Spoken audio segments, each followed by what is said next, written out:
I'd like to invite on stage Katherine Pfahl from Senior Director, Strategic Partnerships, Asia Pacific Encore, who's kindly assisted also with all the AV on her take on events as well. Renee Wilson, Strategic Partnerships Manager, Business Events Sydney, and Brad Langton, a great friend of mine, CEO of National Media. Please welcome three distinguished guests on stage. Thank you. All right, let's talk events. Very, very important. To the panel, what's the state of the events industry in Australia and abroad? Who wants to sort of go first? Katherine? No? I'm going to hand only to Renee because... Yes, Renee? Well, I can definitely talk to the events market here in Sydney. Yep. From Business Events Sydney.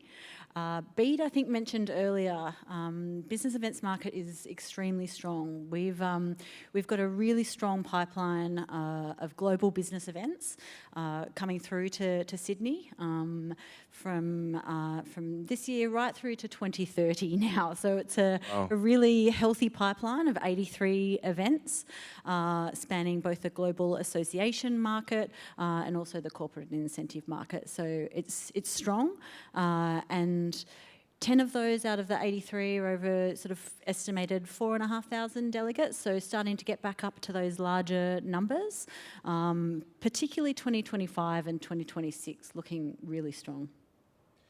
Brad, you do a lot of events and you just sold No Vacancy. Tell me about the state of the events industry, because you're doing some amazing events, big events too, right across the country.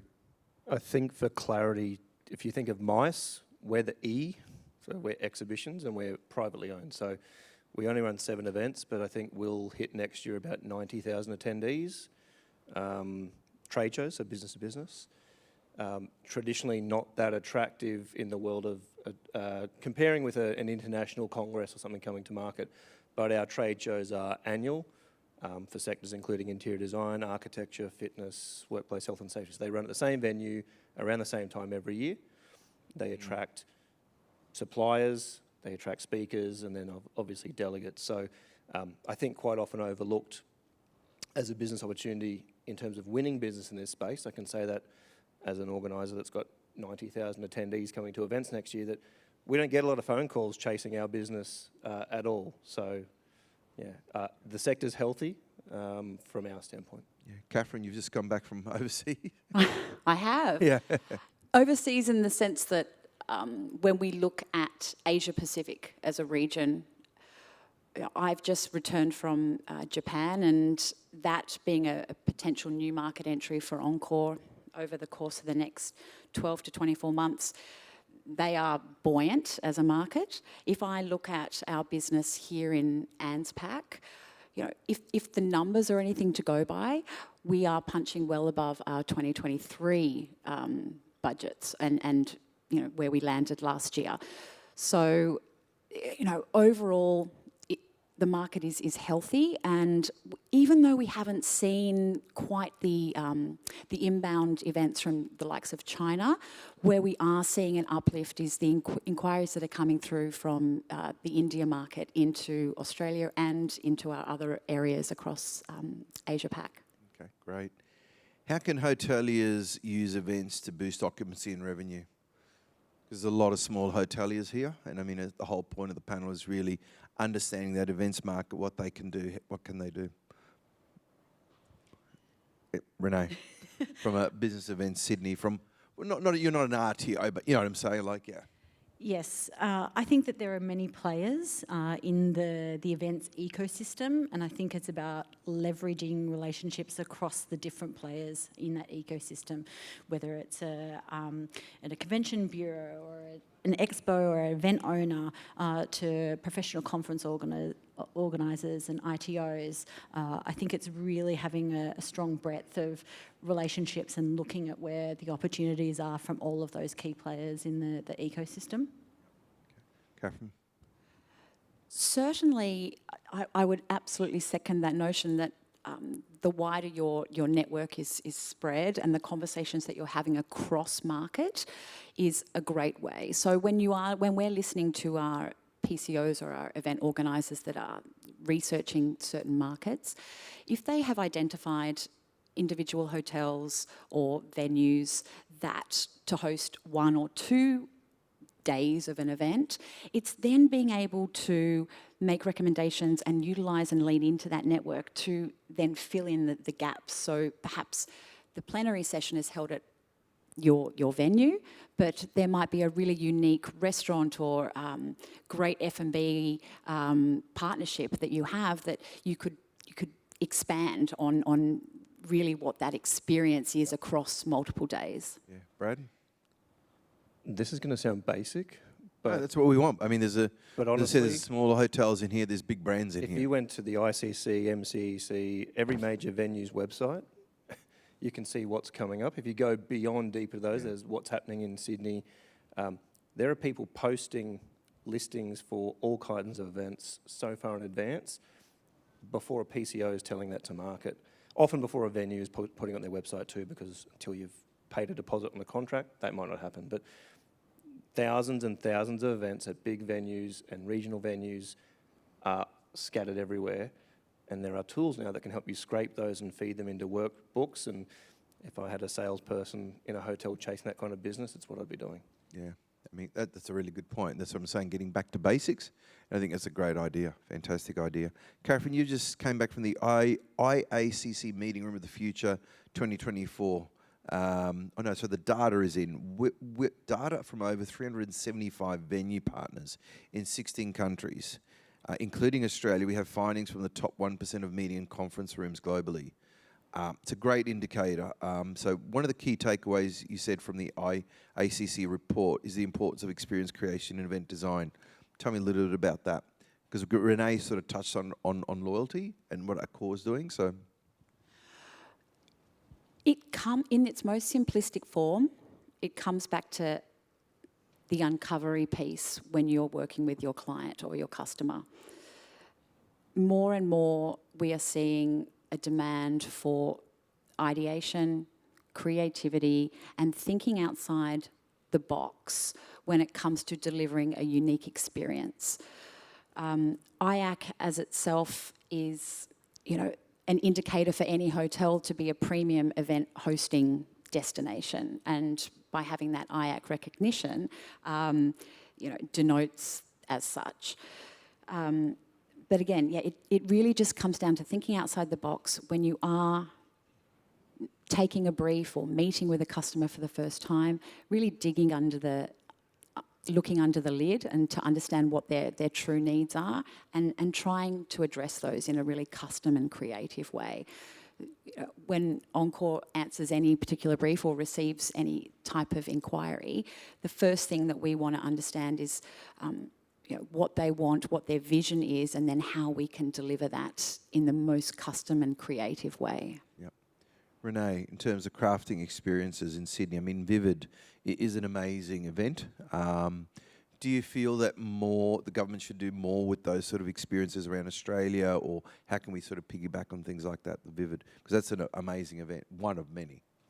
Yeah, I think mixed feedback from the market around Vivid, I think, this year, but I think it is about... Is it the weather or not? No. I was upset the drone show got cancelled, but anyway.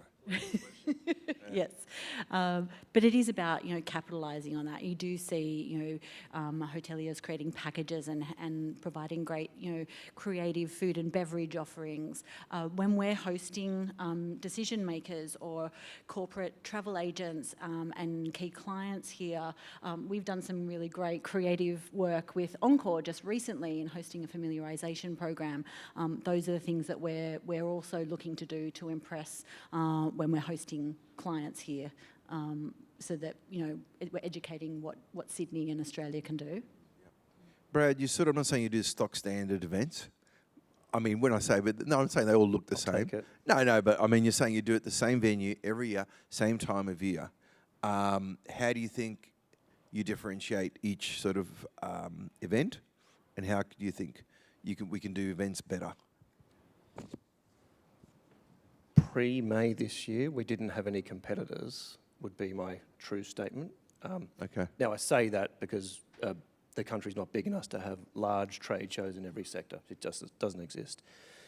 We have just acquired a show that competes, so there's 2 shows in the market. So how do we differentiate? We believe in the customer experience at a boring trade show. So You'll find restaurants and bars built on our trade show floors. You'll find live music throughout a trade show floor. If you've been to No Vacancy, you will have seen some of these things. It's a part of an experience for what is a very old form and medium of doing business. That is not so much about us, it's about the visitor remembering that. Yep. And that's about all we can do, I think. Yeah, okay. Talk a little bit about sustainability. Sustainability is a major focus, which notes that many venues have implemented programs to reduce food and waste and single-use plastics in response to their customers choosing locations that are focused on making an impact. How can your event solutions provider help you to achieve more business through the sustainability efforts? Because, I mean, sustainability, I mean, events, it's a huge footprint on the environment. Huge. Yeah.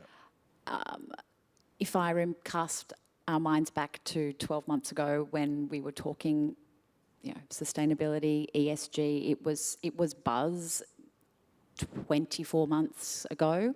Now it's mandatory. I think, in our experience at least, that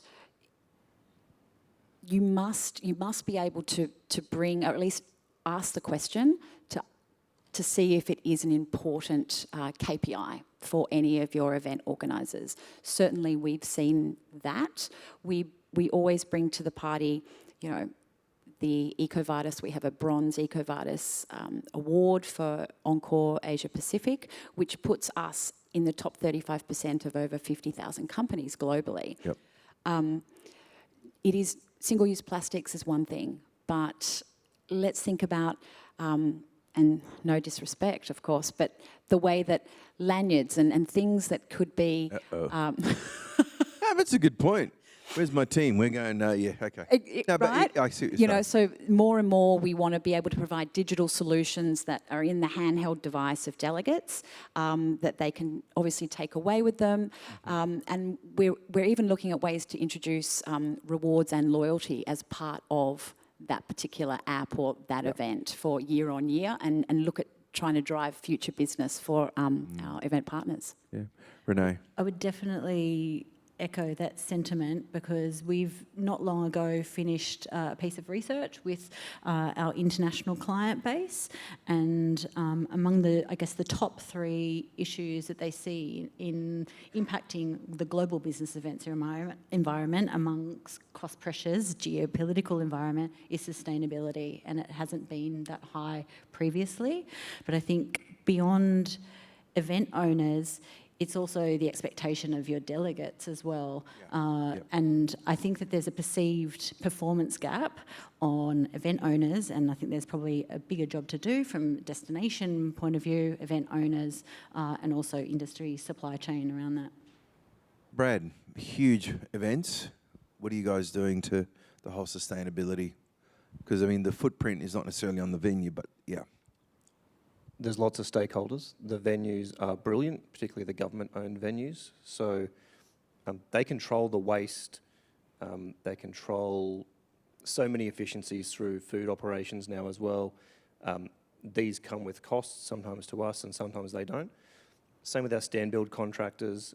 If you were leaving one of a national media event today, you would have 2 bins, one for your lanyard and one for your badge. Both go to different recycling options. Those boxes we actually recycle and take to the next show.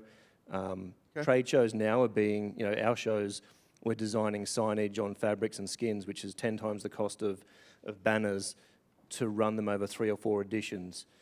It hurts if we change brand, but they're the things that we're doing. But without any pressure, to be fair and honest, from 99% of our customers at this stage. Yeah. Okay, no, good question. Talk a little bit about AI and technology. While AI is not yet widespread, the report you're saying identifies its growing presence. How can venue use AI in their events to capture more business and support their events, to make more informed decisions around their events? And technology as well. I mean, AI is technology, but we'll talk absolutely. about that. And I think on the previous panel, there was elements being discussed that it's not something that Encore is racing into, and as you would expect a technology company to have their arms wrapped well around it, and we do to a degree, but we're really thinking about where we want to invest our money into the right type of AI technology. There are a couple of pieces that we have committed to immediately, and the first, when it comes to events per se, is investing in camera XPi technology, which we place around a room as such, and we can tell just how engaged our audiences are based on the content that is being discussed, the content that is being perhaps shown concurrently on screens, and then be able to utilise that data analytics in real time to help guide the thinking for content year on year or event on event. It is all GDPR protected, and all facial recognition technology is anonymised. So really exciting stuff for us. That's the one. And then the second is our mixed halo technology. So it's translation services in real time. What's that allowing? It's going to allow delegates to utilise their own handheld device. They can use their own earpods and audio pieces. And then the AI technology will translate into up to 40 languages in their handheld at a 0.01 millisecond, time frame. So it actually brings more real estate back to the floor. So you can have more people in the room, and they're using their own personal devices. Really exciting. Renee, AI, is a business event in Sydney doing much with AI or tech, or what do you... We're probably in the experimentation phase, and I guess a little bit cautious when it comes to IP. Obviously, the business events bidding environment is extremely competitive. So when we're looking at developing a bid proposal for Sydney, there's a lot of IP that we want to protect. We have also looked at the development of itineraries for corporate and incentive meetings. It's just not there yet, because I think that the skills of our team in working with industry to develop really tailored proposals and programs, it's just not quite there yet, but definitely on the path. Brad, are you guys using AI or? Definitely not in the fancy ways that have been described. I would say yes, lots. In so many ways. The marketing team clearly use it in copy, creative review. Our operations teams look at it for running through schedules and finding anomalies between different years, particularly with GTP4 and being able to upload spreadsheets and things now. Same with our graphics team. Now we're using Canva, and we need less skilled people out of Adobe and those kinds of tools to be able to use AI now to look at patterns. So in that way, but I think just bringing back to base for the audience, something that we do when we're researching or launching shows. Sorry, I'm hanging on to my voice. No, that's all right. Talking too much. Yeah, I have been. Yeah. Is that if we're researching a market, we will use typically GTP4 to go and research every event in every market, build me a spreadsheet by date, by location, et cetera, et cetera. And we use that data to look at what's happening globally for our sectors. And I bring that back as an example to people looking at, well, what events happen in Sydney at the ICC every year for the last 5 years, by date, by sector, by website, please. That'll give you a list of what events happen, and you could do that by every venue. You could do it by major events. You could do it by a website, what's on Sydney, and go back in history. So that's the kind of stuff that the teams use in various ways, but trying to bring it back to home a little. Okay. I was about to say what the next question is, but it's all right. Piece of advice to the audience in terms of events and how they can use it to boost occupancy. Start off, Katherine, besides using Encore. Give you a shameless plug there. Encore aside, we really dig into our CRM capabilities. Yep. So by personalising or making sure that the teams on site, no matter how simplified the CRM technology is, if you have a culture where your sales teams are doing the right uncovery and inputting all the right information about a particular customer or a client, it is about those personal touches, which we were talking about earlier today. You know, and you have mentioned that you stay in particular hotels because they understand and recognise things that resonate with you on a personal level. I think if you can bring it back to that understanding the customer, you know, they will be more willing to spend their share of wallet with your venue or your hotel, and they will continue and return accordingly. Yep. Renee. Of course, I'm biased from a business events course. perspective, particularly the global association market. It's a really long lead type of business, as Brad mentioned before. The events happening this year, we've bid for and secured 3 to 6 years ago. So it's really great base business to put on your books if you can secure a room block and connecting with those events. So similar to what you were saying about researching what's coming into Sydney. On the flip side, we've also got a very different type of meeting that we secure with corporate and incentive events. So really short lead, so to fill those gaps.